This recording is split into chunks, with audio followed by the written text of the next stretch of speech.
Hello and welcome back to the Fantasy Playmakers. What's up, guys? In today's video, I'm going to be going through my top 24 running back rankings. I put out my RB rankings about 3 to 4 weeks ago, so I think this will be a good time to update them. There have definitely been some shifts, some notable moves this offseason. Probably the most important one was Aaron Rodgers, confirming he's coming back to the Packers. But there's also been some injuries, some training camp updates. So all that is going to factor into the changes in these rankings. And I don't know about you guys, but I'm getting super excited for the start of the NFL season. Obviously, I've been waiting for the season to start all off season, but now that we're really starting to see these preseason games, seeing some of those top tier fantasy players getting on the field, even if it's only for a couple of drives, it's still great to see, and I'm super excited for week one. But if you guys are watching this video and you like what you guys are hearing, seeing, you enjoy the content, please just leave a like and subscribe to the channel. That really helps support me,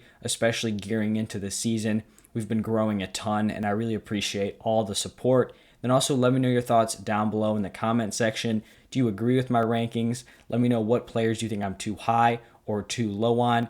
Give me your reasoning, and I'll respond to everyone who comments down below. But let's get right into it. Starting off with number one, this is pretty consensus across almost every set of rankings I have seen. It's got to be Christian McCaffrey. I don't really think you can make a super strong argument for anyone other than C-Mac. The man just has such a high ceiling, gets it done on the ground and in the air. A player that can go out and put up 1,000 rushing yards and 1,000 receiving yards. He has a total monopoly over that Carolina Panthers offense, and if he's able to put together a full season, I have no doubt in my mind that he is going to repeat as the RB1, just like he did in 2019. Up next at number two, I have Dalvin Cook, and this has also been locked in basically throughout the entire offseason. He is just behind Christian McCaffrey, another guy who's going to have a total monopoly over that backfield. Also has some solid involvement in the receiving game, not as high as Christian McCaffrey, but is still very involved and capable in the receiving department. He's going to get a ton of work, a ton of red zone upside, and the Minnesota Vikings just run their entire offense through him. So if I was up with the number two pick, it would be a no-brainer for me. I'm going Dalvin Cook. Now at number three, I have Alvin Kamara. As you can see at 3 and 4, I have Kamara and Henry, and they've just been flipping back and forth throughout this entire offseason, and I really couldn't fault you if you went either way. I actually just recently posted a video comparing Kamara and Henry, so if you haven't seen that, go check it out. At the end of that video, I talked about how Kamara is probably the higher upside play, just because he does have that huge role in the receiving game, but Derrick Henry is probably more consistent, just because the man does not miss games. He's basically locked in for like 100 rushing yards a game. He has insane touchdown upside. So both of those guys, Kamara at 3, Henry at 4, you really can't go wrong, and I expect both of them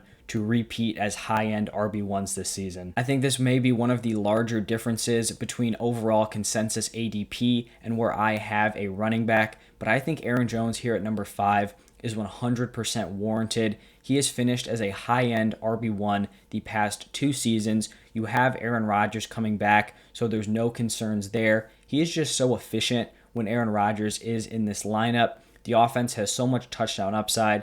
Aaron Jones gets it done everywhere. He gets it done in the red zone. He gets it done on the ground, in the receiving game. The man really can do it all. And I'm just not concerned with A.J. Dillon. I've talked about this a ton, but it's like people forget that Jamal Williams was a super involved backup running back the last 2 seasons, but the difference is that he was also involved in the receiving game. A.J. Dillon is nowhere near the receiver that Jamal Williams was, so he may get, a few more carries than Williams did on a per-game basis, but I think that only increases Aaron Jones' role in the receiving game, and so he may be scoring his points in a slightly different way, but I still think he's going to be getting it done and is one of my favorite values at the running back position. Coming in at number 6, I have Ezekiel Elliott, and early in the offseason, I was much higher on him than consensus. This was when Zeke was still going as a back-end running back 1, but it seems like as time has gone on, people have been moving Zeke up their boards, and so this is pretty much consensus for him. He may actually be going as the RB5.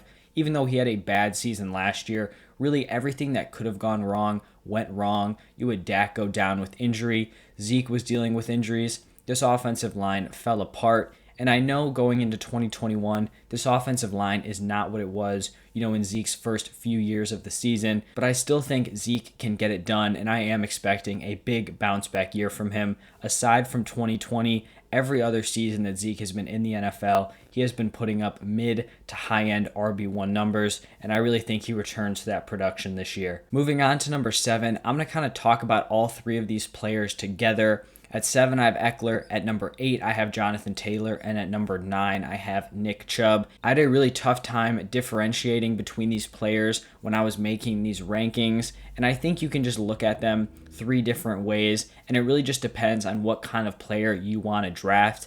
I think of these 3 guys, Austin Ekeler has the highest ceiling because he has the ability to get the workhorse carries on this Chargers team. It's not a guarantee, but if he can get those workhorse carries and has a solid role in the red zone, you already know that he is one of the best receiving backs in the NFL, and he truly does have high-end RB1 potential. So if you want to draft for that upside, Austin Ekeler can definitely be your guy. At number 8 with Jonathan Taylor, I think he's kind of in between the upside and the safe play. Right now, I actually think he's kind of a value in drafts. His ADP has totally fallen off in underdog, and it kind of came out of nowhere. Obviously, we know it's because Wentz and Quentin Nelson are both dealing with that same kind of foot injury, but the reports coming out have been fairly optimistic and saying that they're looking good to play in week 1. And even if they do miss a few weeks, I don't think that should drop Jonathan Taylor off from, a mid-tier RB1 to a lower-end RB2. I think you're going to have this offense at full strength by week 2 or 3, probably at the latest. And in that offense, we know that Jonathan Taylor is going to be getting those workhorse carries. He doesn't have a great role in the receiving game, which is why his upside is not as high as Austin Ekeler. But I think the reason why his upside is a little bit higher than Nick Chubb is because he's probably going to get, maybe 80 to 90% of the carries compared to Nick Chubb, who is splitting with Kareem Hunt. And so he's kind of the middle option, still has some upside, but is just a little less safe than Nick Chubb. And then at number 9, we have Nick Chubb, who I think is the safest, obviously barring injury, which I believe he's only missed 4 games his entire NFL career. Nick Chubb basically seems like a lock to just put together a low-end RB1 season. He obviously doesn't have that upside of his role in the receiving game, but in this Browns rushing attack, it is so efficient. He's probably going to average over 5 yards a carry. He doesn't even need, to be in that 20 carry range to be a workhorse fantasy running back, which is very impressive. He's going to have a ton of touchdown upside once again, and so that's why I have Nick Chubb coming in at number 9. Now at number 10, I have possibly one of the most controversial running backs for the 2021 season. It is Saquon Barkley. If you guys are playing in more friendly leagues, not a lot of high stakes, you're not putting a lot of money down, I'm going to guess that Saquon Barkley is probably going to be a top 5 pick. I did a draft yesterday using ESPN, and he's like their 3rd ranked overall player. So, if people aren't super in tuned with ADP right now, Saquon's probably going to be going super high in the 1st round. But I think a lot of people kind of have faded off of this. There's just a lot of risk with him. The injury concerns with Saquon Barkley have been well documented. It definitely seems like he's not going to be 100% ready by week 1. We don't know how many weeks into the season this is going to linger. Is he going to be limited? He may play week 2, week 3, but is he going to be on a touch limit? It's just all up in the air. And then the other major concern is that offensive line. Probably a bottom 5 unit in the NFL. There's really no guarantee that this offense as a whole isn't just going to be totally brutal. They were second to last in points per game last season. Obviously, a chunk of that is Saquon, not being on the team in the lineup, but still just too many concerns. The ceiling is obviously there, but that's why he comes in as a lower end RB1 for me. At number 11, I actually have another pretty polarizing player, and that is Joe Mixon. And I'm going to be honest, I totally understand if you're not a Joe Mixon supporter. I acknowledge that he has busted in years past. If you've drafted him early, he has probably not lived up to the hype. And so if you're fading him for that reason, I totally understand. But this is why I'm willing to buy in to Joe Mixon this season, and I have been burned by him in the past. So just going to put that out there. But going into this season, Joe Mixon has the opportunity to have a massive workload. If you look at the touches he was getting last season, it was crazy. He was almost averaging 20 carries a game. He was very involved in the receiving game.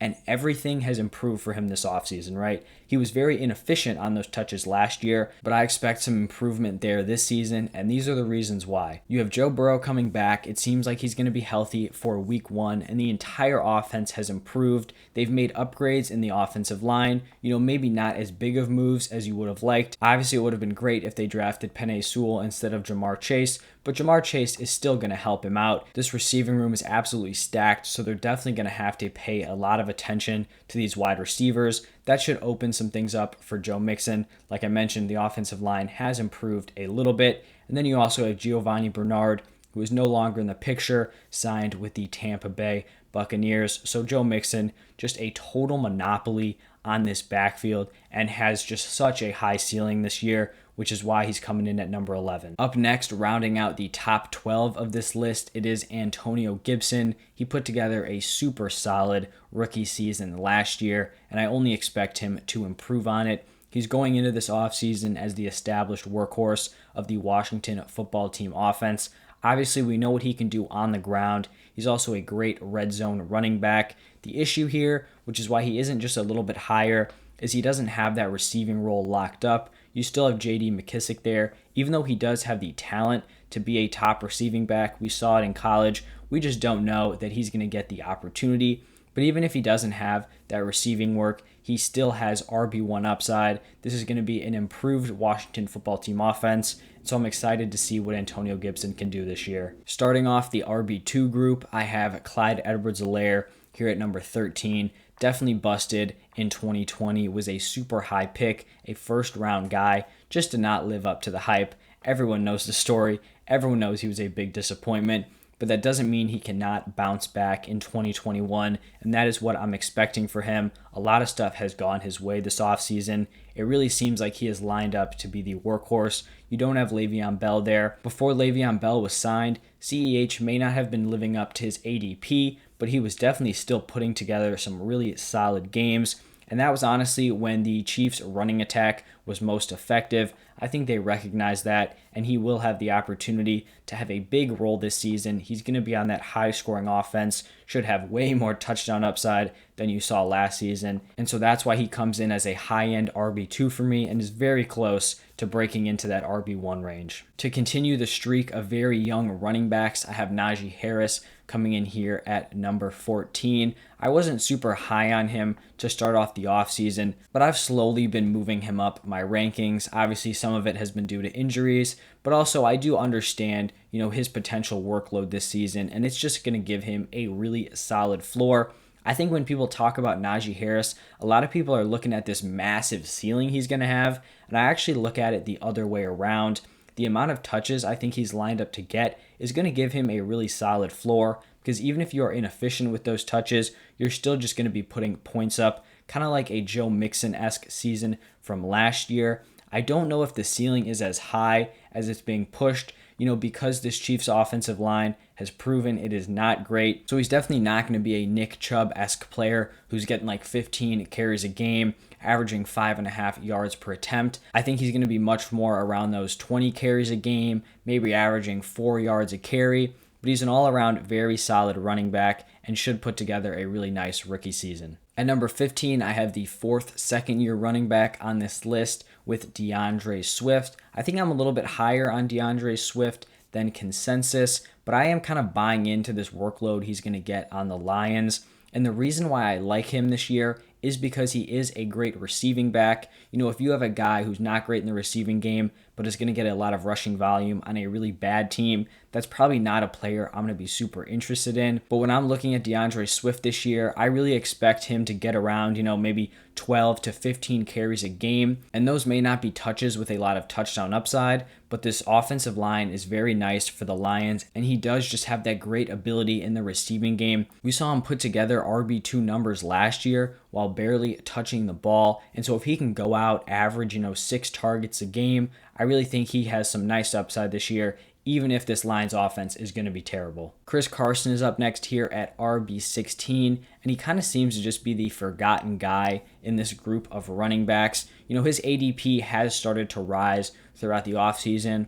I remember a few months ago, he was going in like the low 20s, which was just absolutely absurd. But I still think he kind of gets drafted way behind this like CEH Najee Harris group, and I don't really think he should. He has a lot of upside being in the RB1 of the Seattle Seahawks offense, showed a lot of improvement in the receiving game last year, and if he can put together a full season, I know that is a big if, but with the high-scoring Seattle Seahawks offense and a potential larger role in the receiving game, Chris Carson is basically a lock to finish as a high-end RB2 and will have RB1 potential this year. Up now at number 17, I have J.K. Dobbins, and I'm really not a fan of him this season. You know, this ranking may seem pretty close to consensus, but I think there is a major gap between Chris Carson and J.K. Dobbins and where I would actually select them in my fantasy drafts. We all know what the upside is. He has a ton of touchdown upside on this Ravens offense, and he's going to be very efficient when he does touch the ball. But there are also some glaring red flags. The first one is that this Ravens backfield is just stacked, and it's not even because there are other great running backs. You do have Gus Edwards there, who I think is very solid, but Lamar Jackson is the best running back on this team. He has made that clear. If he's healthy, he's going to go out there and rush for over 1,000 yards and a lot of touchdowns, and that's definitely going to limit Dobbins' overall upside. Also, I don't think he's going to be getting, 16, 17 carries a game. He's probably going to be somewhere in that 12 to 15 range. And with the second red flag of having no receiving upside, that's where I get very concerned for J.K. Dobbins. He basically becomes a player where if he can get into the end zone, then he has a solid week. If not, he's basically a total bust. And that's not a guy I really want to be drafting as my, mid-tier RB2. So I do have him at 17, but you definitely have to acknowledge the risks that come with him. A lot of these guys in the back end of my rankings, this number 18 to number 24 slot, it may look similar to my last set of rankings, but there have just been some shifts in how I view these players. For example, I was kind of thinking David Montgomery and Miles Sanders were very close together, in terms of where I would draft them. But I've kind of started to get on the David Montgomery train a little bit. I even considered ranking him over J.K. Dobbins. And the reason why I wasn't super high on him this year was that I saw last year, obviously he had that huge breakout. He had the monopoly on all those touches, was a real league winner. But the issue is that I didn't think he could retain that workload with Cohen coming back. You've got Damian Williams coming in. And while I still don't think he's going to maintain the same amount of opportunities per game he saw last season, he definitely impressed in that role last year. And there still is a lot of uncertainty with Tariq Cohen. He hasn't been able to practice yet. He's coming off that ACL tear, and it seems like he may not be able to practice for a few more weeks. So David Montgomery really could kind of swoop in here and just steal that receiving role. Obviously, Cohen will still get his opportunities, but David Montgomery, I think, is going to have more work than I had initially anticipated, but he is still coming in here at RB18. Now at number 19, I have Miles Sanders, and really his season could go in any direction. I really think he has the talent to be a 3-down back in the NFL. He is solid in the receiving game, even if he didn't really show it last season, and he can get it done on the ground. But the issue is he also has the potential this season of being kind of thrown into the committee. Obviously, he would be a leader of the committee, but still, it's not something you want to be drafting, as a mid-tier RB2, especially when I have guys ranked behind him that I do think are going to be workhorses. So you have guys in that backfield like Kenny Gainwell, a great receiving option, Jordan Howard, a potential red zone guy. So the risk is there, but this is a situation that I'm going to continue to monitor. What are they doing in the preseason? What are the coaches talking about? We really have to pay attention to all of that stuff. And so right now I'm holding Miles Sanders at this number 19 slot, but I really think he does have the potential to maybe move up, but I think there's a lot more room for him to move down if, we're not hearing the right things out of the Eagles camp. Now at RB 20 and 21, I have Myles Gaskin and Mike Davis back to back. I think these guys are very intertwined in how I view them. The first reason is that they're both players that I think a lot of people don't trust, to be the workhorse backs. Obviously, neither guy is an established player who has led backfields in years prior, but I think both of these guys are set up to be workhorses. in their current situations, and I love both of these guys at their current ADP. With Myles Gaskin, I think he definitely has more of a receiving upside this season. We saw it with Tua and actually with Fitzpatrick last season. He was actually an RB1 in points per game, so he has some really high upside this year. The only issue is that there's just not this certainty that he has that role 100% locked down, but I still really like him. Mike Davis, he probably has more upside on the ground, but he is still a very capable receiver out of the backfield. We saw that last season when he filled in for Christian McCaffrey. So I like both of these guys ranked here at RB20 and 21. Now at RB22, I have Josh Jacobs. I know there are some huge Josh Jacobs supporters out there, and I'm sorry about this ranking, but I honestly considered putting him lower than this. And the reason is that I just don't want to buy someone out of this Raiders backfield this early in drafts. There's just so much uncertainty there. You obviously had Kenyon Drake come in, and I think he's potentially a better later round option than Josh Jacobs at his current ADP. But Josh Jacobs last season was scoring points through touchdowns and through volume. He was not efficient. He did not have a lot of work in the receiving game. And you're bringing in another capable NFL running back, a guy who led his backfield last season, a better receiver than Josh Jacobs. So I think Jacobs basically has no receiving role this year. Obviously, he's going to get some targets, but it was already low, and I think it's going to be even lower. And then you can't tell me that Kenyon Drake is not going to cut in to Josh Jacobs' touches this year. I'm just not going to buy it. So less touches, less volume. That's also probably going to mean less touchdowns for Josh Jacobs. And also what happened to this Raiders offensive line this offseason, it just went totally into the toilet. So I will totally be avoiding Josh Jacobs, and I don't think I'm going to have any shares of him this year. Now at number 23, I have Darrell Henderson, and he was the guy that I actually considered moving ahead of Josh Jacobs, and I was very close to doing it, but I just did not pull the trigger. I'm feeling more optimistic about Henderson than I was the last time I made this video. And the reason is because when I posted my rankings like 3 weeks ago, it was basically the same day that Cam Akers went down. And I really did expect the Rams to go out and bring in a veteran to kind of, make a timeshare out of that backfield with. But they haven't done it yet, and it doesn't seem like any of Henderson's backups have really secured that RB2 role, so they may really be willing to go into the season with Darrell Henderson as their workhorse, and obviously that's going to provide a ton of upside for him. I don't think he's totally in the clear in terms of them bringing in someone to kind of split carries with, but right now he is looking pretty solid, and if he can hold on to this role, he's going to be a value here at RB23. All right, the last player in these rankings coming in at RB24, it is Kareem Hunt, the only player on this list who is not leading his backfield. But I just think he gives you a really solid floor because he does have his own role in this Cleveland Browns offense. They're a very efficient rushing attack, and we did see Kareem Hunt have some big games last year, even when Nick Chubb was on the field. It was a little bit disappointing how he didn't really play to that high-end level when Nick Chubb did go down, but I think he's a guy you could definitely be looking at as an RB3, a solid weekly flex play. All right, before I wrap up this video, I do kind of just want to talk about the two players I had after Kareem Hunt. So Travis Etienne at RB25 and Chase Edmonds at RB26. I think these are two players that some people may have expected to be on this list, and I'm just kind of going to go through why they're not. For Travis Etienne, I actually talked about him a day or two ago in a video talking about the biggest busts in each round.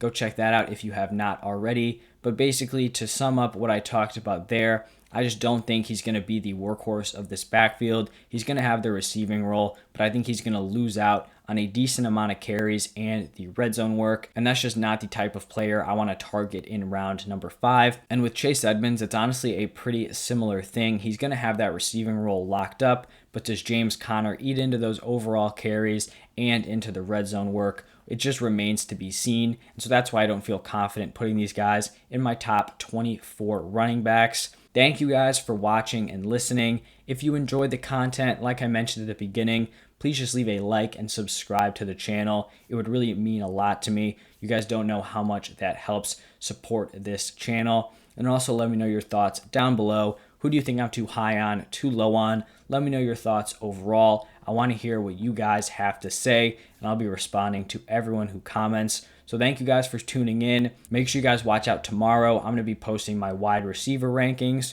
so look out for those. But that's all I have for you guys today. Thank you, and I'll see you guys tomorrow.